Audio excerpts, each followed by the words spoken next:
ಹಾಗೆ ಇದನ್ನ ನಾವು ಆಸ್ ಇಟ್ ಈಸ್ ಇಟ್ಟು ಡ್ರಾ ಮಾಡ್ಕೊಳ್ಳೋಣ. ನೋಡಿ ಎಲ್ಲಿ ಅಡ್ಜಸ್ಟ್ ಆಗುತ್ತೋ ಅಲ್ಲಿ ನೀವು ಅಡ್ಜಸ್ಟ್ ಮಾಡ್ಕೊಂಡು ಇದನ್ನ ಇಟ್ಕೊಳ್ಳಿ ನೀಟಾಗಿ.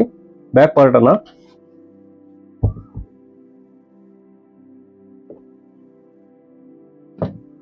ಹಾಗೆ ನೋಡಿ ಇಲ್ಲಿ ನೆಕ್ ಬಿಡ್ತು ಹಾಗೆ ಶೋಲ್ಡರ್ ಇಷ್ಟನ್ನ ಮಾರ್ಕ್ ಮಾಡ್ಕೊಂಡು ಇದನ್ನ ನಾವು ರಿಮೂವ್ ಮಾಡಿ ತೆಗ್ದ್ಬಿಡೋಣ. ನೋಡಿ ಇದಕ್ಕೆ ಸ್ಟ್ರೈಟ್ ಆಗಿ ಲೈನ್ ಹಾಕೋಣ. ಇದಕ್ಕೂ ಕೂಡ ಅಷ್ಟೇ ಫ್ರಂಟ್ ನೆಕ್ ಡಿಪಿಗೋಸ್ಕರ ಮೆಜರ್ಮೆಂಟ್ ಬಂದು 9.5 ಇದೆ. 9.5ಗೆ ಒಂದು ಮಾರ್ಕ್ ಅನ್ನ ಮಾಡ್ಕೊಳ್ಳೋಣ. ಈ ಕಾರ್ನರ್ ಇಂದ 1/2 ಇಂಚು ನಾವು ಒಂದು ಮಾರ್ಕ್ ಅನ್ನ ಮಾಡ್ಕೊಂಡು ಇದಕ್ಕೆ ನಾವು ಫ್ರಂಟ್ ಶೇಪ್ ಅನ್ನ ಆರ್ಮೋಲ್ ಶೇಪ್ ಅನ್ನ ಮಾರ್ಕ್ ಮಾಡ್ಕೋಬೇಕು. ನೋಡಿ ಈ ರೀತಿ. ಓಕೆ, ಇದು ಫ್ರಂಟ್ ಆರ್ಮೋಲ್ ಶೇಪು. ನೀವು ಬ್ಯಾಕ್ ಅಲ್ಲಿ ನೋಡಿರ್ತೀರ, ಫ್ರಂಟಿಗೂ ಬ್ಯಾಕ್ಗೂ ಡಿಫ್ರೆನ್ಸ್ ಇರುತ್ತೆ. ನೋಡಿ ಈ ತರ ಹಾಕಿದ್ರೆ ಗೊತ್ತಾಗುತ್ತೆ. ನೋಡಿ ಇಲ್ಲಿ ಡಿಫ್ರೆನ್ಸ್ ಇರುತ್ತೆ ಫ್ರಂಟಿಗೂ ಬ್ಯಾಕಿಗೂ. ಹಾಗೆ ನಮ್ದು ಫ್ರಂಟ್ ನೆಕ್ ಡೀಪ್ ಎಷ್ಟು ಮೆಜರ್ಮೆಂಟ್ ಇದೆ ನೋಡಿ. ಫ್ರಂಟ್ ನೆಕ್ ಡೀಪ್ ಬಂದು 6.5 ಇಂಚ್ ಇದೆ.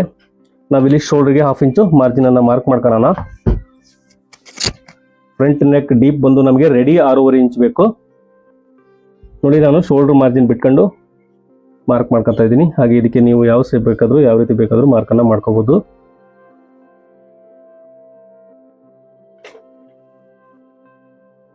ಇದಕ್ಕೆ ಒಂದು ರೌಂಡ್ ಶೇಪ್ ಅನ್ನ ನಾನು ಮಾರ್ಕ್ ಮಾಡ್ಕೊಂಡಿದ್ದೀನಿ. ಸ್ನೇಹಿತರೆ, ಇವಾಗ ಅಫೆಕ್ಸ್ ಪಾಯಿಂಟ್ ಬಂದು ನೋಡಿ, ನಾವು ಬಸ್ಟ್ ಪಾಯಿಂಟ್ ಅಂತೀವಿ ಇದಕ್ಕೆ. ಅಫೆಕ್ಸ್ ಪಾಯಿಂಟ್ ಬಂದು ಇದು ಈ ಮೆಜರ್ಮೆಂಟ್ಗೆ ನಾನು 10 ಕಾಲು ಇಂಚ್ ಇಡ್ತಾ ಇದ್ದೀನಿ. ರೆಡಿ 10 ಕಾಲು. ನೋಡಿ ನಾನು ಶೋಲ್ಡರ್ ಮಾರ್ಜಿನ್ ಬಿಟ್ಟು ಮೆಜರ್ಮೆಂಟ್ ಮಾಡ್ಕೊಂತ ಇದ್ದೀನಿ. 10 ಕಾಲು ಇಂಚಿಗೆ ಒಂದು ಮಾರ್ಕ್ ಮಾಡ್ಕೊಂತ ಇದ್ದೀನಿ. ಇದ್ರ ಕೆಳಗಡೆಗೆ ನೋಡಿ ಮೇನ್ ಡಾಟ್ ಪಾಯಿಂಟ್ ಬಂದು ನಾನು ಇಲ್ಲಿಂದ 2.5 ಅಥವಾ ನೋಡಿ ಇಲ್ಲಿ 2.5 ಅಥವಾ 2.5 ಇಂಚು ಇಟ್ಟರು ನಡೆಯುತ್ತೆ. ನೋಡಿ ಇಲ್ಲಿಂದ 10 ಇಂಚ್ ಇಲ್ಲಿದೆ 2.5 ಇಂಚು. ನೋಡಿ ಇದಕ್ಕೆ ಮೇನ್ ಡಾಟ್ ಬಂದು 12.75 ಇಂಚಿಗೆ ಕಂಡಿದ್ದೀನಿ. 12.75 ಇಂಚು ಎಷ್ಟಿದೆ ಅಂತ ನೋಡ್ತೀನಿ. ನೋಡಿ 12.75 ಇಂಚಿಗೆ ಮಾರ್ಕ್ ಮಾಡ್ಕೊಂಡಿದ್ದೀನಿ. ಇದು 38 ಚೆಸ್ಟ್ ಮೆಜರ್ಮೆಂಟ್. ಇದನ್ನ ನೀವು ಒಂದು ಬುಕ್ ಅಲ್ಲಿ ಬರ್ಕೋಬೇಕು. ಅದು ಇದರಲ್ಲಿ ಸ್ವಲ್ಪ ಚೇಂಜಸ್ ಮಾಡ್ಕೋಬೇಕಾಗುತ್ತೆ. ನೀವು ಇದೇ ಪ್ರಕಾರನ ನೀವು ಕಟ್ ಮಾಡ್ತೀವಿ ಅಂದ್ರೆ ಅದು ಬರೋದಿಲ್ಲ. ಕೆಲವೊಬ್ಬರದು ಡಿಫ್ರೆಂಟ್ ಆಗಿರುತ್ತೆ ಸ್ನೇಹಿತರೆ. ಹಾಗಾಗಿ ನೋಡಿ ಅವಾಗ ಮೇನ್ ಡಾಟ್ ಅನ್ನ ಬಂದು ನಾವು ನೋಡಿ ಅಪೆಕ್ಸ್ ಟು ಅಪೆಕ್ಸ್ ಪಾಯಿಂಟ್ ಎಷ್ಟಿರುತ್ತೆ ಅಂದ್ರೆ ಅದನ್ನ ನೀವು ಮೆಜರ್ಮೆಂಟ್ ಅಲ್ಲಿ ತಗೋಬಹುದು. ಇವ್ರಿಗೆ 8 ಇಂಚ್ ಬರುತ್ತೆ. ಹಾಗಾಗಿ ನೋಡಿ 4 ಇಂಚಿಗೆ ನಾನು ಒಂದು ಮಾರ್ಕ್ ಮಾಡ್ಕೊತಾ ಇದ್ದೀನಿ. ಅಪೆಕ್ಸ್ ಟು ಅಪೆಕ್ಸ್ ನೀವು ಮೆಜರ್ಮೆಂಟ್ ಅನ್ನ ತಗೊಂಡಿರ್ಬೇಕು. ಇಲ್ಲ ಮೆಜರ್ಮೆಂಟ್ ತಗೊಂಡಿಲ್ಲ ಅಂದ್ರೆ ನೀವು ಚೆಸ್ಟ್ ಮೆಜರ್ಮೆಂಟ್ ನ 10ನೇ ಒಂದು ಭಾಗ ಬಂದು ಎಷ್ಟು ಬರುತ್ತೋ ಅಷ್ಟನ್ನ ನೀವು ಮಾರ್ಕ್ ಮಾಡ್ಕೋಬಹುದು ಇಲ್ಲಿ. ಓಕೆ, ಇವಾಗ ಚೆಸ್ಟ್ ಬಂದು ಇವಾಗ 38 ಇದೆ. ಇದು 38ನ 10ರಿಂದ ನಾವು ಡಿವೈಡ್ ಮಾಡಿದಾಗ ನಮಗೆ 3.8 ಬರುತ್ತೆ. ಹಾಗಾಗಿ 4 ಇಂಚ್ ಇಟ್ಟಿದ್ದೀನಿ. ಹಾಗೆ ನಾನು ಡಾಟ್ ಬಂದು 2.5 ಇಂಚು ಡಾಟ್ ಹಿಡಿತಾ ಇದ್ದೀನಿ ಇದಕ್ಕೆ. ನೋಡಿ 1/4 ಇಂಚು. ಹಾಗೆ ಈ ಸೈಡ್ ಬಂದು 1/4 ಇಂಚು. ಟೋಟಲ್ ನಾನು 2.5 ಇಂಚು ಈ ಡಾಟ್ ಹಿಡಿತಾ ಇದ್ದೀನಿ. ಈ ಡಾಟ್ ಕೂಡ ನಿಮಗೆ ಬಾಡಿ ಬಸ್ಟ್ ಸೈಜ್ ಮೇಲೆ ಡಿಫ್ರೆಂಟ್ ಆಗುತ್ತೆ ಸ್ನೇಹಿತರೆ. ನೋಡಿ ಹಾಗೆ ನೋಡಿ ಈ ಇದು ಮೇನ್ ಡಾಟ್ ಪಾಯಿಂಟ್ ಇದೆಯಲ್ಲ ನೋಡಿ, ಮೇನ್ ಡಾಟ್ ಲೈನ್ ಇದೆಯಲ್ಲ, ಇಲ್ಲಿಂದ ನೀವು 1/4 ಇಂಚಿಗೆ ಒಂದು ಮಾರ್ಕ್ ಅನ್ನ ಮಾಡ್ಕೊಳ್ಳಿ. ಇದನ್ನ ನೆನಪಿಟ್ಕೊಳ್ಳಿ. 1/4 ಇಂಚಿಗೆ ಒಂದು ಮಾರ್ಕ್ ಅನ್ನ ಮಾಡ್ಕೊಂಡಿದ್ದೀನಿ. ಇದಕ್ಕೆ ಈ ಲೈನ್ ಅನ್ನ ಸೇರ್ಸೋಣ.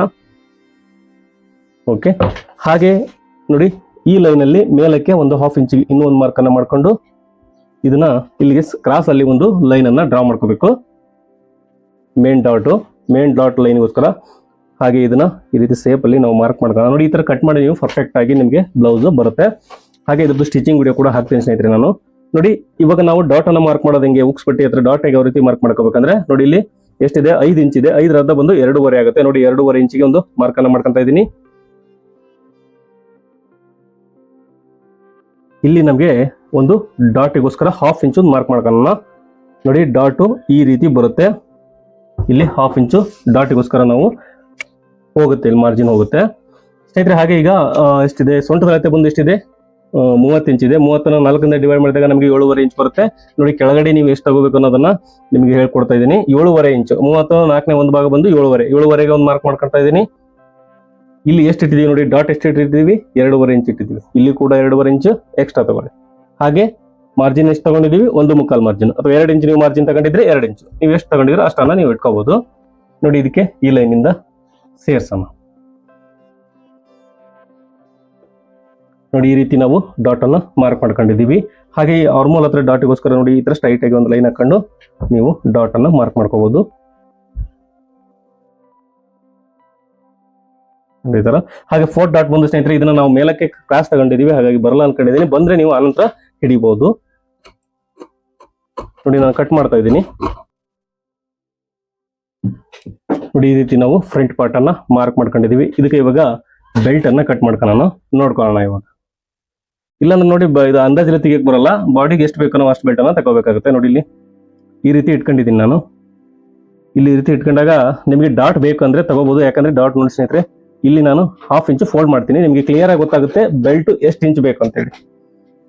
ಇಷ್ಟೇ ಸಿಂಪಲ್ ಮ್ಯಾಟ್ರು. ನೋಡಿ ಇಲ್ಲಿ ಕಾಣಿಸ್ತಾ ಇದೆ ಅನ್ಕೊಂಡಿದ್ದೀನಿ. ನೋಡಿ ಇಲ್ಲಿ ರೆಡಿ ಎಷ್ಟು ಬೇಕಂತ ತೋರಿಸ್ತಾ ಇದೆ, 1.5 ಇಂಚು ಅಥವಾ 1.25 ಇಂಚು. 1.25 ಇಂಚು ಇಟ್ಕೊಳ್ರಿ, ಏನು ತೊಂದರೆ ಆಗಲ್ಲ. 1.25 ಇಂಚ್ ಬೇಕು. ಅದಕ್ಕೆ ನಾವು 1.25 ಇಂಚಿಗೆ 1 ಇಂಚು ಆಡ್ ಮಾಡ್ಕೋಬೇಕು, ಮಾರ್ಜಿನ್ ಬೇಕಲ್ಲ. ಹಾಗಾಗಿ ನೋಡಿ 1.25 ಇಂಚಿಗೆ 1 ಇಂಚ್ ಆಡ್ ಮಾಡ್ಕೊಂಡ್ರೆ ನಮಗೆ 2.25 ಇಂಚು ಬೇಕಾಗುತ್ತೆ ಎಕ್ಸ್ಟ್ರಾ. ನೋಡಿ ಇದನ್ನ ಸಿಂಪಲ್ ಆಗಿ ಏನಿಲ್ಲ, ಇದನ್ನ ಆಸ್ ಇಟ್ ಈಸ್ ಲೈನ್ ಅನ್ನ ಇದು ಆಲ್ರೆಡಿ ಇದೆ ಲೈನ್. ಇದು ಇಲ್ಲಿಂದ ನಾವು 2.25 ಇಂಚಿಗೆ ಒಂದು ಲೈನ್ ಹಾಕೋಣ. ನೋಡಿ 2.25 ಇಂಚು. ಇಷ್ಟೇ ಕ್ರಾಸ್ ಬೆಲ್ಟು, ಇದೇ ಫೈನಲ್ ಆಗುತ್ತೆ ನಿಮಗೆ. ಇದನ್ನೇ ಕಟ್ ಮಾಡ್ಕೊಂಡು ನೀವು ಯೂಸ್ ಮಾಡ್ಕೋಬಹುದು. ನೋಡಿ ಇಲ್ಲಿ ನಮಗೆ ಎಷ್ಟು ಬೇಕು ಬೆಲ್ಟು, 7.5 ಇಂಚು ಪ್ಲಸ್ 1.2 ಇಂಚ್ ಎಕ್ಸ್ಟ್ರಾ. ಇಷ್ಟು ಬೇಕು ನಮಗೆ ಬೆಲ್ಟು. ಇವಾಗ ಕಟ್ ಮಾಡ್ಕೋಣ. ನಮ್ಗೆ ಇಷ್ಟೇ ಬೆಲ್ಟು, ನೀವೇನು ಇದರಲ್ಲಿ ಮತ್ತೇನು ಮಾಡೋ ಅವಶ್ಯಕತೆ ಇಲ್ಲ. ಆಸ್ ಇಟ್ ಈಸ್ ಹಂಗೆ ಬಂದ್ರು ಕೂಡ ನಿಮಗೆ ಫಿಟ್ಟಿಂಗಿಗೆ ಏನು ತೊಂದರೆ ಆಗಲ್ಲ ಅಷ್ಟೇ. ನೋಡಿ ತೋರಿಸ್ತೀನಿ ನಾನು ನಿಮ್ಗೆ ಈಸಿ ಮೆಥಡ್ ಅಂತ ಹೇಳಿದೆ ನಿಮ್ಗೆ. ಅಲ್ಲಿ ಇಲ್ಲಿ ಹಿಡ್ಕೊಳೋಕ್ಕಿಂತ ನೀವು ಅದು ಆಸ್ ಇಟ್ ಈಸ್ ಏನು ಕಟ್ ಮಾಡಿರ್ತೀವಿ ನಾವು ಫ್ರಂಟ್ ಪಾರ್ಟ್, ಅಲ್ಲಿಂದ ನೀವು ಬೆಲ್ಟ್ ಅನ್ನ ಕಟ್ ಮಾಡ್ಕೊಂಡ್ರೆ ತುಂಬಾ ಈಸಿಯಾಗಿ ಬರುತ್ತೆ. ನೋಡಿ ಇಲ್ಲಿ ಈ ತರ ಕೂರುತ್ತೆ. ಇಲ್ಲಿ ಕೂಡ ಅಷ್ಟೇ ನೋಡಿ, ಯಾವುದೇ ರಿಂಕಲ್ಸ್ ಬರಲ್ಲ ಈ ರೀತಿ ಇರೋದ್ರಿಂದ ನಿಮ್ಗೆ. ನೋಡಿ ಇಲ್ಲಿ ಕೂಡ ಅಷ್ಟೇ ನೋಡಿ ಕರೆಕ್ಟ್ ಆಗಿ ಈ ರೀತಿ ನಿಮ್ಗೆ ಬೆಲ್ಟು ಬರುತ್ತೆ ಸ್ನೇಹಿತರೆ. ಇವಾಗ